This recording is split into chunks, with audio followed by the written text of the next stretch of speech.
بسم اللہ الرحمن الرحیم۔ ساتھی کتابیں کھول لیں۔ تعلیم دین سال دوم والے ساتھی، حدیث کا سبق ہے ریاض الصالحین۔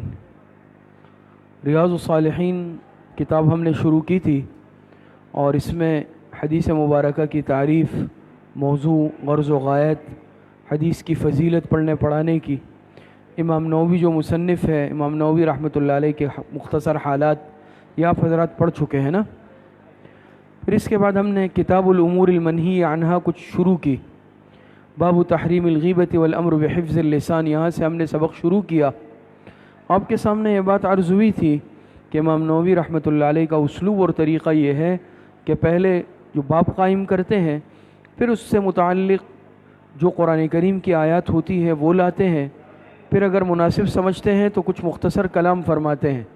جیسے غیبت سے متعلق کچھ کلام فرمایا تھا نا، آپ کے سامنے آیا کہ ہر مکلف کے لیے ضروری ہے کہ زبان کی حفاظت کرے ہر قسم کے کلام سے، الا سوائے اس کلام کے جس کی مصلحت ظاہر ہے۔ مصلحت ظاہر ہونے کا مطلب یہ ہوتا ہے کہ وہ کلام دنیاوی یا آخرت کے فائدے کا ہے، ہمارے دینی فائدے کا ہے، تب تو صحیح ہے، اور اگر مصلحت ظاہر نہیں ہے تو پھر تو نہیں کرنا، اور جہاں پر اس کلام کا کرنا نہ کرنا برابر حیثیت رکھتا ہے تو اس صورت میں بھی خاموش رہنا بہتر ہے۔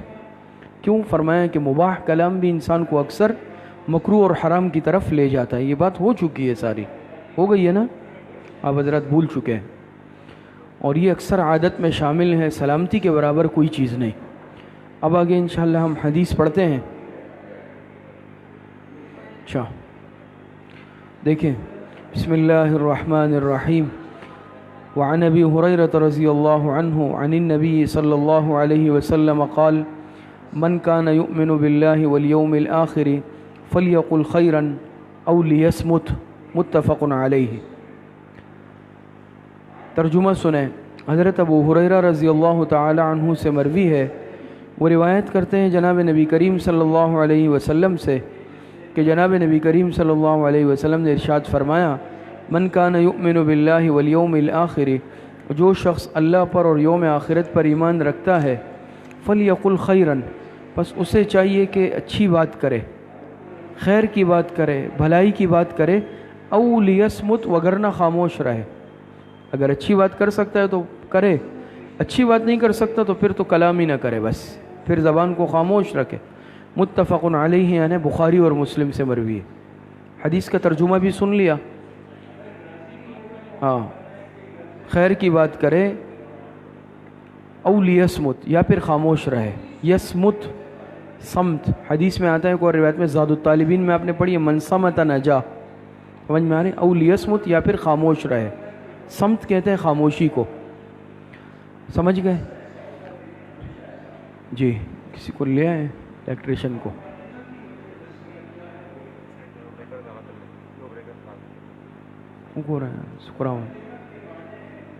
او لیصمت یا خاموش رہے۔ تو دیکھیں، باب میں دو چیزیں تھی، جو باب قائم کیا اس میں دو باتیں، کون سی؟ شاباش۔ یہ حدیث کس سے متعلق ہے؟ شاباش۔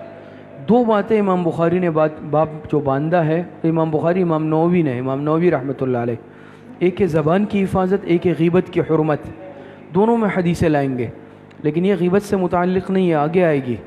یہ حدیث ہے زبان کی حفاظت سے متعلق۔ کس سے متعلق؟ اگرچہ ضمناً غیبت بھی اس میں آ گئی۔ زبان کی حفاظت جب انسان نہیں کرے گا تو بہت ساری غلط باتیں کرے گا، غیبت بھی کر سکتا ہے، لیکن یہ خاص زبان کی حفاظت سے متعلق ہے۔ تو یہ بات سمجھ لیں کہ زبان کو محفوظ رکھنا یہ بہت ضروری ہے۔ آپ علیہ السلام نے فرمایا من صمت نجا، جو خاموش رہا اس نے نجات پائی۔ ایک اور روایت میں آتا ہے، آپ علیہ السلام نے فرمایا من یضمن لی ما بین لحییہ وما بین رجلیہ اضمن لہ الجنہ، نیچے آ رہی ہے، انشاءاللہ پڑھیں گے، کہ جو اس چیز کی حفاظت کرے جو دو جبڑوں کے درمیان ہے، اور اس عضو کی بھی جو دو رانوں کے درمیان ہے، میں اسے جنت کی ضمانت دیتا ہوں۔ دو جبڑوں کے درمیان کیا ہے؟ زبان۔ جنت کی ضمانت دی جا رہی ہے زبان کی حفاظت پہ، کیوں یہ آسان نہیں ہے۔ ایک اور روایت میں آپ علیہ الصلوۃ والسلام سے پوچھا گیا، اللہ کے رسول من نجات، نجات کس عمل میں ہے؟ نجات والا عمل کیا ہے؟ آپ علیہ السلام نے تین باتیں ارشاد فرمائی، تین نصیحتیں، یعنی جو اس پر عمل کرے گا تو وہ نجات پائے گا فتنوں سے۔ بہت قیمتی بات ہے. اس میں پہلی بات آپ علیہ السلام نے کیا ارشاد فرمائی؟ املک علیک لسانک، املک علیک لسانک. چاہیے کہ تمہاری زبان تمہارے قابو میں رہے، تمہاری زبان تمہارے کنٹرول میں رہے، یعنی اپنی زبان کو قابو میں رکھو. پہلی بات یہ ہے. دوسرا وَلْيَسْعَكَ بَيْتُكَ، چاہیے کہ تمہارا گھر تمہارے لیے کشادہ رہے. اس کا کیا مطلب ہے؟ یعنی زیادہ وقت گھر میں گزارو. یعنی ایک تو یہ کہ نمازوں کے لیے جانا، حلال رزق، کاروبار، وہ الگ معاملہ ہے. جیسے ویسے ہی ہے نا، چلے باہر ٹہلتا ہوں، دوستوں کے ساتھ بیٹھتا ہوں، فتنوں کا شکار ہو جاتا ہے انسان. تو چاہیے کہ تمہارا گھر تمہارے لیے کشادہ رہے، یعنی زیادہ وقت اپنے گھر میں گزارو، باہر مت نکلو. اور تیسرا وَابْكِ عَلَىٰ خَطِيئَتِكَ، اپنے گناہوں پر رویا کرو. انسان سے گناہ ہوتے ہیں اور ہمارے آنکھوں سے ایک آنسو بھی نہیں نکلتا، پرواہ ہی نہیں ہوتی، ہنسی خوشی زندگی گزارتے ہیں. ایسا نہیں ہونا چاہیے. گناہوں کو یاد کرو اور اس پر اللہ کے سامنے رو. جو یہ 3 باتوں پر عمل کرے گا، آپ علیہ السلام نے فرمایا نجات ان 3 باتوں میں، وہ نجات پائے گا. تو اصل جو بات ہے وہ پہلی والی تھی. کیا فرمایا؟ املک علیک لسانک، چاہیے تمہاری زبان تمہارے قابو میں رہے. تو سب سے زیادہ گناہ میں انسان کو ڈالنے والی چیز بھی یہ زبان ہے. دیکھیں نا، اللہ پاک نے کتنی قیمتی نعمتیں ہمیں دی ہے، اعضاء دیے ہیں. اس میں انتہائی قیمتی عضو یہ زبان ہے. زبان ہے یا نہیں ہے؟ قیمتی عضو ہے. جو انسان چاہے بول لیتا ہے، جب چاہے بول لیتا ہے، جس طرح چاہے بول لیتا ہے. بات سمجھ میں آ رہی؟ نہ کوئی پیسہ خرچ ہو رہا ہے، نہ بل آ رہا ہے. ورنہ آج کل عام دنیا میں معمولی سی چیز ہو کہتے بھائی پہلے پیسے دے دو. لیکن انسان اپنی زبان استعمال کرتا ہے، مفت میں استعمال کر رہا ہے. کم از کم پھر اس چیز کا تو خیال رکھ لے کہ جس ذات نے مجھے یہ زبان دی ہے، یہ اس کی نافرمانی میں استعمال نہ ہو. بات سمجھ میں آ رہی ہے؟ اللہ پاک چاہے تو یہ زبان اگر بولنے سے رک جائے، انسان کیا کرے گا؟ اب دیکھتے نہیں، خدا نخواستہ اللہ حفاظت فرمائے، بعض بچے پیدائشی جو ہے گونگے ہوتے ہیں، یا بعد میں انسان خدا نخواستہ اگر گونگا ہو جائے تو کچھ بھی کر لے، انسان نہیں بول سکتا. اور ایسا کوئی آلہ بھی آج تک دیکھیں ایجاد نہیں ہوا اتنے ترقی کے زمانے میں کہ جو گونگے کے لیے ہو اور وہ بول سکے. لیکن ہمیں مفت میں ملی ہے، بول سکتے ہیں، قدر نہیں. کیا قدر کی ہم نے اس زبان کی نعمت کی؟ یہ بات سمجھ میں آ رہی ہے؟ تو اللہ پاک کی نعمتوں کی قدردانی اور شکر گزاری ضروری ہے. لئن شکرتم لازیدنکم ولئن کفرتم ان عذابی لشدید وقلیل من عبادی الشکور. اور شکر گزاری کی ایک عملی صورت یہ بھی ہے. ایک تو شکر لسانی ہے کہ انسان ہر وقت زبان سے الحمدللہ، یا اللہ تیرے شکر ہے. عملی شکر یہ ہے، علماء نے لکھا ہے کہ انسان اللہ پاک کی اس نعمت کو اللہ پاک کی اطاعت میں استعمال کرے، اور اللہ پاک کی نافرمانی والے کاموں میں استعمال سے اس عضو کو اور اس نعمت کو بچائے. یہ بھی شکر کی ایک عملی صورت ہے. تو اب اگر میں اس زبان کو گالم گلوچ میں استعمال کروں گا، فحش کلامی میں، بد کلامی میں، غیبت میں، طعنہ زنی میں، یہ اس نعمت کی ناقدری ہوگی، یہ اس نعمت کی ناشکری. گناہ اپنی جگہ پر ہوگا، گناہ تو ہوگا، اور اس نعمت کی کیا ہوگی؟ ناشکری بھی ہوگی. اور اس کی شکر گزاری کیا ہے، اس کی قدردانی کیا ہے؟ تو اس کی شکر گزاری اوپر اس کی شکر گزاری اور اس کی قدردانی یہ ہے کہ ہم اس زبان کو اللہ پاک کے ذکر میں استعمال کر لیں، قرآن کی تلاوت پہ استعمال کر لیں، حدیث، تفسیر، تجوید پڑھنے پڑھانے میں، علوم کے پڑھنے پڑھانے میں استعمال کر لیں، وعظ و تبلیغ میں استعمال کر لیں. اس کو اللہ کی یاد میں استعمال کر لیں. نیچے صحیح ہے، نیچے بات سمجھ میں آ رہی ہے؟ یہ اس کی ایک شکر عملی کی صورت ہے. بات سمجھ میں آ رہی ہے؟ لیکن ہم دیکھیں نا اس زبان کو کتنا غلط استعمال کرتے ہیں. ہماری زبان ہمارے کنٹرول میں کہاں ہے؟ تو یہ ایسے تو نہیں ہے زبان سے جو نکال لیا وہ چلا گیا، ختم ہو گیا، ایسا نہیں ہے. بلکہ ما یلفظ من قول الا لدیہ رقیب عتید. آپ حضرات نے اوپر یہ آیت پڑھی بھی ہوگی نا؟ ہاں اچھا، دوسری روایت بھی پڑھتے ہیں پھر مزید بات کرتے ہیں. دوسری حدیث، بسم اللہ الرحمن. اچھا، یہ تھوڑا سا کلام کیا ہے امام نووی نے، فرماتے ہیں وَهَذَا الْحَدِيثُ صَرِيحٌ. یہ حدیث اس بات میں بالکل واضح ہے. صریح یعنی بالکل واضح ہے. کس بات میں؟ کہ فِي أَنَّهُ يَنبَغِي أَلَّا يَتَكَلَّمَ إِلَّا إِذَا كَانَ الْكَلَامُ خَيْرًا. کہ کسی انسان کے أَنَّهُ يَنبَغِي، انسان کو چاہیے کہ اللہ يتکلم، وہ بات چیت نہ کرے، اللہ يتکلم، بات چیت نہ کرے، إِلَّا إِذَا كَانَ الْكَلَامُ خَيْرًا، مگر وہ کلام کرے جو خیر والا ہو. خیر کے علاوہ، بھلائی کے علاوہ کوئی بات نہ کرے۔ سمجھ میں آ رہا ہے مطلب ترجمہ؟ فرمایا انہو ینبغی کہ چاہیے انسان کو کہ اللہ یتکلم الا اذا کان الکلام خیرا، کہ انسان کلام نہ کرے، گفتگو نہ کرے مگر سوائے اس گفتگو کے جو خیر والی ہو، سوائے اس کلام کے جو خیر اور بھلائی والا ہو۔ بات سمجھ میں آ رہی ہے؟ وَهُوَ الَّذِي ظَهَرَتْ مَصْلَحَتُهُ، خیر والا کلام کسے کہتے ہیں؟ بھلائی والا کلام کون سا ہے؟ فرماتے وَهُوَ الَّذِي ظَهَرَتْ مَصْلَحَتُهُ، وہ کلام ہے جس کی مصلحت بالکل ظاہر ہے، جس کی مصلحت بالکل ظاہر ہے۔ مصلحت ظاہر ہونے کا مطلب کیا ہے؟ کہ اس کلام کا کوئی نہ کوئی دینی، دنیاوی، اخروی فائدہ ہو، بے فائدہ کلام نہ ہو۔ بے فائدہ کلام نہ ہو تو یہ اس کی مصلحت ظاہر ہے کہ یہ کلام صحیح ہے، اس سے کسی کو فائدہ پہنچ رہا ہے۔ سمجھ میں آ رہی ہے؟ بے مقصد نہیں ہے، فضول نہیں ہے، تو تب انسان وہ کلام کرے۔ تو کلام کون سا جس کی مصلحت ظاہر ہوتی ہے، کون سا ہوتا ہے؟ ہاں، خیر والا وہ ہوتا ہے جس میں کوئی نہ کوئی مصلحت فائدہ ہو کسی کا۔ وَمَتَى شَكَّ، یہ اصل میں یہ بات اوپر گزر بھی چکی ہے۔ وَمَتَى شَكَّ فِي ظُهُورِ الْمَصْلَحَةِ فَلَا يَتَكَلَّمْ، ایک مرتبہ امام نووی یہ کلام کر چکے ہیں، پھر سے لا رہے ہیں۔ وَمَتَى شَكَّ فِي ظُهُورِ الْمَصْلَحَةِ، اگر جہاں پر شک ہو جائے کلام کی مصلحت کے ظاہر ہونے میں، کیا ہے فائدہ ہے یا نہیں ہے، سمجھ میں نہیں آ رہا، تب بھی انسان خاموش ہی رہے۔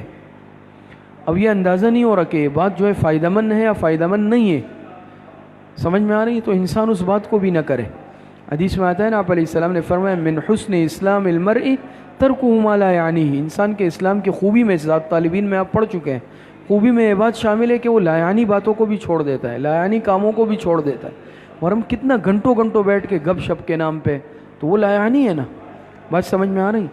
تو جو بات جس کی مصلحت ظاہر نہیں ہے، انسان اس کو بھی کیا کر لے، چھوڑ دے اور کلام ہی نہ کرے، خاموش رہے۔ آگے دیکھیں روایت، بسم اللہ الرحمن الرحیم۔ وعن ابی موسیٰ رضی اللہ عنہ قال قلت یا رسول اللہ ای المسلمین افضل؟ قال من سلم المسلمون من لسانہ ویدہ، متفق علیہ۔ حضرت ابو موسیٰ اشعری رضی اللہ تعالی عنہ سے مروی ہے، وہ روایت کرتے ہیں کہ میں نے عرض کیا اللہ کے رسول، ای المسلمین افضل، مسلمانوں میں سب سے افضل لوگ کون ہے، بہترین لوگ کون ہیں مسلمانوں میں؟ قال، آپ علیہ السلام نے ارشاد فرمایا، من سلم المسلمون من لسانہ ویدہ، وہ لوگ جن کی زبان اور ہاتھ سے دوسرے مسلمان محفوظ رہے۔ یہ اب زار الطالبین میں ہی پڑھ چکے ہیں، المسلم من سلم المسلمون من لسانہ ویدہ، وہ الگ تھی، یہ الگ روایت ہے، الفاظ میں تھوڑا فرق ہے۔ اس میں آپ سے پوچھا گیا کہ افضل مسلمان کون ہے، بہترین، تو آپ کو بتایا گیا وہ لوگ جن کے زبان اور ہاتھ سے دوسرے مسلمان محفوظ رہے۔ سمجھ گئے؟ اس حدیث کے فوائد دیکھ لیں۔ ایک بات تو یہ ہے، فرمایا ای المسلمین افضل، تو فرمایا من سلم المسلمون، سلم المسلمون، مسلمان لائے، کہ جس کے زبان اور ہاتھ سے دوسرے مسلمان محفوظ رہے۔ تو کیا غیر مسلم کو اذیت دینا جائز ہے؟ کافر کو بلا وجہ جائز نہیں ہے۔ اب یہاں مسلم کا لفظ کیوں لائے ہیں؟ یہ لائے ہیں عموم معاشرت کی وجہ سے، کہ حضور علیہ السلام نے صحابہ کو یہ بات بتائی، اور صحابہ کا رہنا سہنا مسلمانوں کے مابین تھا، ہمارا آپ کا رہنا سہنا بھی مسلمان ملک میں، مسلمانوں کے درمیان، ہمارا واسطہ معاملات مسلمانوں سے پڑتے ہیں، اس لیے المسلمون لائے ہیں، ورنہ اس میں ہر انسان شامل ہے، جانور بھی شامل ہے، جانور کو بھی اذیت نہیں دی جا سکتی۔ بات سمجھ میں آ رہی ہے؟ تو مسلمان کا لفظ اس لیے لائے ہیں کہ عموم معاشرت کی وجہ سے، ورنہ اس میں مسلمان نہیں بلکہ غیر مسلم بھی شامل ہیں، اور غیر مسلم کو بلا کسی وجہ و سبب کے ہاتھ اور پیر سے یا کسی عضو سے اذیت پہنچانا جائز نہیں ہے۔ دوسری بات، من لسانہ ویدہ، دو اعضاء کو ذکر کیا، لسان اور ید، یہ باتیں ذات طالبین میں آ بھی گئی ہے۔ زبان کو پہلے ذکر کیا اور ہاتھ کو، اس سے پہلے ایک اور بات سمجھ لیں کہ دو اعضاء کو کیوں ذکر کیا، اعضاء تو اور بھی ہے، کہ صرف ان دو اعضاء سے اذیت دی جا سکتی ہے، باقی اعضاء سے اگر دیں گے تو جائز ہے، دے سکتا ہے نا، کسی کو آنکھیں دکھا دی، آنکھیں دکھا کے اس کو ڈرا دیا، یہ اذیت نہیں ہے، یہ بھی اذیت ہے۔ اسی طریقے سے زبان نکال کے منہ چڑھا دیا، نقل اتار دی، کسی کی نقل اتار دی، ایسا ہے یا نہیں؟ بھئی کسی کو ٹکر مار دی، اب کوئی باہر نکلے، عثمان کہ میں ٹکر ماروں گا، اس میں کوئی منع نہیں ہے، ہاتھ اور پیر تو نہیں ہے نا، سمجھے؟ زبان کا منع ہے، پیروں کا ہے، اور ٹکر مار دی اس کو تو جائز ہے، جائز ہے۔ ذکر تو دو اعضاء کا کیا، لیکن مراد پورا جسم ہے، پورا بدن ہے، پھر ان دو کو کیوں ذکر کیا خاص؟ کوئی بتا سکتا ہے؟ آپ لوگ پڑھ چکے ہیں زاد الطالبین میں. جی شاباش. زیادہ تر ان کو استعمال کیا جاتا ہے اذیت کے لیے، یا زبان یا ہاتھ، یا زبان یا ہاتھ زیادہ تر، ورنہ باقی اعضاء بھی استعمال ہو سکتے ہیں، لیکن چونکہ ان کا استعمال زیادہ ہے اس لیے اس کو خاص طور پر ذکر کیا. یہ سمجھے؟ تیسری بات اس میں بھی دیکھیں علماء نے نقطہ لکھا کہ پھر لسان کو ید پر مقدم کیوں ذکر کیا، زبان کو ہاتھ پر مقدم کرنے کی کوئی خاص وجہ ہے؟ ہاں وجہ ہے. ایک وجہ یہ ہے کہ زبان کی ایذا یہ ہاتھ کی ایذا سے عام ہے، زیادہ عام ہے. کیوں عام ہے؟ اس لیے عام ہے کہ زبان کے ذریعے سے حاضر موجود کو بھی اذیت دی جا سکتی ہے، غائب کو بھی دی جا سکتی ہے، اور ہاتھ کے ذریعے صرف اس کو دیں گے جو آپ کے سامنے موجود ہے. اسی کو تھپڑ مار سکتے ہیں نا جو موجود ہے، یا غائب کو بھی مار سکتے ہیں؟ نہیں مار سکتے. لیکن زبان سے آپ نے سامنے والے کو بھی گالی دے دی، یا کوئی نہیں ہے تو اس کو بھی ایک گالی دے دی، تو فلاں جو ہے نا اس کے یہ ہے، اس کی ایسی گالی دے دی آپ نے. سامنے والے جو موجود نہیں ہے اس کی غیبت کر لی، موجود نہیں ہے اس کے لیے کوئی طنزیہ جملہ کہہ دیا. تو یہ عمل انسان حاضرین موجودین کے لیے بھی کر سکتا ہے زبان سے، غائبین کے ساتھ بھی کر سکتا ہے. یہ اذیت عام ہو گئی نا بمقابلہ ہاتھ کی ایذا کے. دوسری وجہ یہ ہے کہ ہاتھ کے ذریعے سے عام طور پر ہر انسان نہیں کر سکتا، طاقتور زیادہ استعمال کر سکتا ہے. اب دو، ایک طاقتور ہے ایک کمزور ہے. کمزور ضروری نہیں ہے کہ ہاتھ چلا سکے، طاقتور کرے گا، لیکن زبان میں کمزور بھی آزاد ہے، بلکہ وہ زیادہ چلائے گا. بڑا اگر طاقتور ایک گالی دے گا، کمزور شاید دو دو تین تین دے دے. سمجھ میں آ رہی ہے یا نہیں آ رہی؟ تو اس میں بڑے چھوٹے کی بھی قید نہیں ہے، زبان ہر ایک کی چلتی ہے، بڑا ہے چھوٹا ہے، طاقتور ہے کمزور ہے، مرد ہے عورت ہے، کوئی بھی ہے. بات سمجھ میں آ رہی ہے؟ تو اس میں اس چیز کی بھی کوئی تخصیص نہیں ہے. تو زبان کی ایذا ہاتھ کی ایذا سے کیا ہو گئی؟ عام ہو گئی. تیسری وجہ یہ ہے کہ عام طور پر ہاتھ کے ذریعے سے انسان زیادہ سے زیادہ پٹائی لگا دے گا، زیادہ سے زیادہ کیا کرے گا، اس کی کوئی چیز غصب کر لے گا، نقصان پہنچائے. لیکن زبان کے ذریعے سے بہت سارے طریقے ہیں، غیبت کرنا، گالی دے دینا، طعنہ دے دینا، تہمت لگا دینا، بہتان لگا دینا، سمجھ میں آ رہی، فحش کلامی کر لینا. زبان میں بہت ساری صورتیں ہیں. تو یہ تینوں وجوہات سمجھے، اس کی بنا پر زبان کو ہاتھ سے کیا کیا؟ مقدم ذکر کیا. یہ بات سمجھ میں آ رہی. اور یہ بھی ہے کہ زبان کے علماء نے لکھا ہے زبان سے جو اذیت دی جاتی ہے وہ زیادہ گہری ہوتی ہے بمقابلہ ہاتھ کی ایذا کے. کیا مسئلہ ہے؟ بمقابلہ ہاتھ کی ایذا کے. چارج لگا دے. بعض اسی لیے کہتے ہیں نا کہ جراحات السنان لها التیام ولا یلتام ما جرح اللسان. عربی کا شعر ہے. فرماتے ہیں کہ جو زخم نیزوں سے لگتے ہیں وہ بھر جاتے ہیں، لیکن جو زخم زبان سے لگتے ہیں وہ کبھی نہیں بھرتے. اسی لیے اردو میں بھی اس کا ایک مفہوم ہے نا کہ چھری کا تیر کا تلوار کا تو زخم بھرا، لگا جو زخم زباں سے رہا ہمیشہ ہرا. ہمارے استاد محترم حضرت مولانا طاؤ الرحمن صاحب شہید نور اللہ مرقدہ، اللہ پاک حضرت کی قبر کو نور سے بھر دے، اکثر یہ شعر پڑھا کرتے تھے. اور یہ اس کا آپ ایک مفہوم بھی سمجھ لیں عربی والے کا کہ اسی طرح ہے، انسان کو نیزوں کے لگ جائے، تلوار کے لگ جائے، گولی کا لگ جائے، وہ بھر جاتا ہے. لیکن بعض مرتبہ زبان سے کوئی انسان ایسا کلمہ کہتا ہے انسان اس کو نہیں بھول سکتا، وہ طعنہ انسان نہیں بھولتا، وہ جملہ انسان پوری زندگی بھی چاہتا ہے نہیں بھولتا. ایسا ہے یا نہیں؟ وہ گھاؤ کبھی مندمل نہیں ہوتا. تو زبان کا زخم یہ زیادہ گولی کے تلوار کے زخم سے زیادہ خطرناک ہے، نہیں بھرتا، اس لیے اس کو مقدم ذکر کیا. بات سمجھ میں آ رہی ہے؟ اسی لیے کہتے ہیں نا کہ یہ دو دھاری تلوار ہے، جرمہ صغیر اللسان جرمہ صغیر و جرمہ کبیر. عربی میں کہتے ہیں جرم کہتے ہیں جسم کو، کہتے ہیں ایک چھوٹا سا ٹکڑا ہے نا گوشت کا،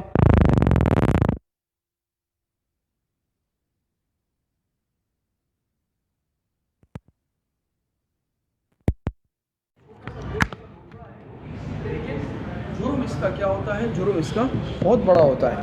بات سمجھ میں آ رہی ہے؟ اچھا آگے ایک اور روایت بھی پڑھتے ہیں. دیکھیں بسم اللہ الرحمن الرحیم. وعن سہل بن سعد رضی اللہ عنہ قال قال رسول اللہ صلی اللہ علیہ وسلم من یضمن لی ما بین لحییہ وما بین رجلیہ اضمن لہ الجنت. متفق علیہ.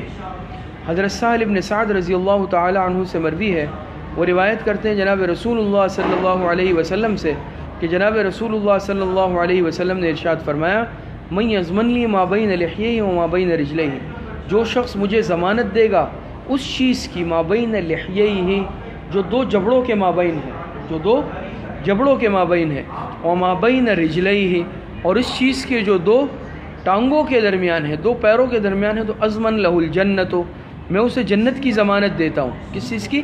جنت کی۔ اب دو اعضاء کا ذکر کیا کنایتاً، صراحتاً ذکر نہیں کیا، کنایتاً ذکر کیا کہ وہ عضو جو دو جبڑوں کے درمیان ہے، اور دو جبڑوں کے درمیان کون سا عضو ہوتا ہے؟ وہ زبان ہوتی ہے۔ کون سا ہوتا ہے؟ وہ زبان۔ اور فرمایا جو دو ٹانگوں کے درمیان ہے، شرمگاہ۔ ان دو اعضاء کی حفاظت کی حضور علیہ السلام فرماتے ہیں مجھے ضمانت دے دے گا۔ ضمانت کا مطلب یہ کہ پوری زندگی ان کا غلط استعمال نہیں کرے گا۔ تو آپ علیہ السلام فرما رہے ہیں میں اس کو کس کی ضمانت دیتا ہوں؟ جنت کی۔ کتنی بڑی چیز کی ضمانت دی جا رہی ہے، جنت کی۔